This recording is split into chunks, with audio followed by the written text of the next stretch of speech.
Hello, I'm back. Okay, so some of you may know, some of you may not know, I was in a relationship about 4 years ago, and his name was Jesse Mariana, and he was like so sweet, nicest guy ever, and he was in the marijuana industry, and which in Northern California is really popular. And he was shot um, in the head, execution style. And thank God I wasn't there. I had like a feeling about this whole thing, and I listened to that feeling, intuition, whatever you want to call it. Didn't show up that day, but he did, and the whole thing was just a massacre that happened at this house in Sebastopol. And it was really hard on me when I found out like something that tragic could come so close to home, hit so close to home. Um like I didn't eat. I was devastated for like a year, just like shocked, because I felt like I should have been there. It should have helped. All these things go through your mind, when you're grieving and like really understanding what loss is. And when I was inside the penitentiary, the craziest thing happened. The girl, there was two involved in the shooting, a male and a female, and I was just so upset when I found out like that they had been arrested. They were on the run for like 2 years, and they had been detained. I was just livid, like how could this awesome life be taken, and had all these intentions of going to the trial and just like being a presence there. But God had other plans for me. I was in the penitentiary, and the girl that was involved in the shooting, I ran across her, and I was just like struck like by like, oh, there was all these emotions just running through my field like at that time. Like I was angry, I couldn't believe this was really happening. Like what was I going to do, right?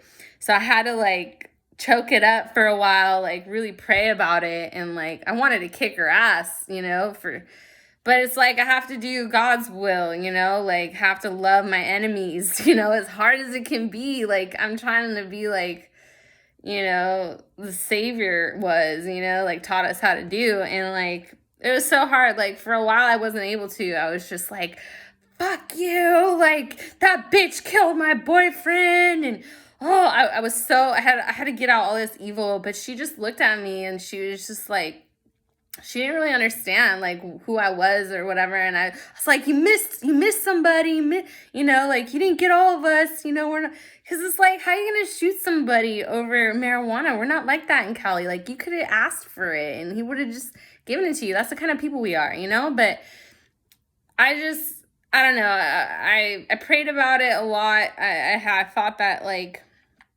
that there was something to learn in all of it. I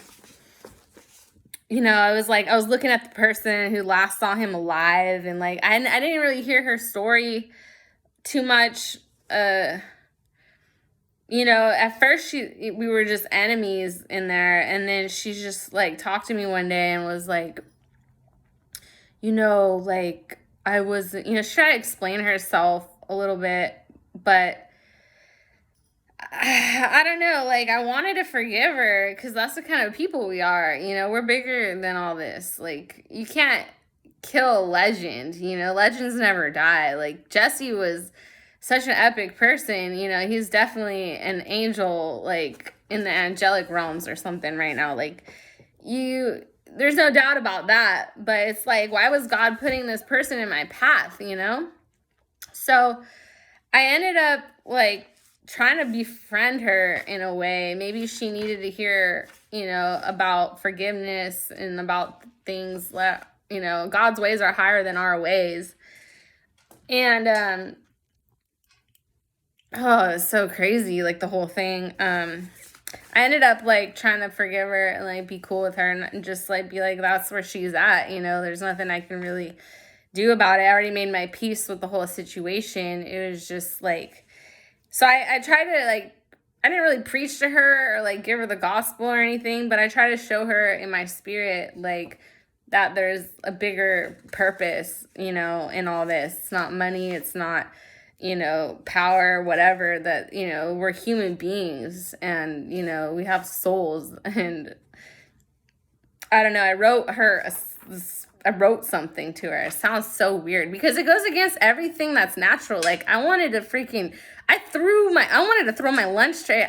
Oh, like she was this close to me. Like I could have just snapped and like done something so quick to her, but I like had to like hold that back because that's, you know, it's not natural to be that way. But I wrote her this song. This was over 9 months. You know, I had a lot of time to like cry about shit and like, you know, do all kinds of things, stare at her, and like just like send, you know, there's a lot of time to be had like in these places. So I ended up, this was like right at the end, right before, things switched up. I wrote this and it says, there must be something important in forgiveness, unnatural to most, but to God it interests. When you forgive your enemies, you graduate to a higher level. You break free from the chains held by the devil. God's thoughts are higher than ours. His ways are above. He's teaching a new lesson. He calls it love. Love has no start. It has no finish. It's in a league of its own. Love is its own religion.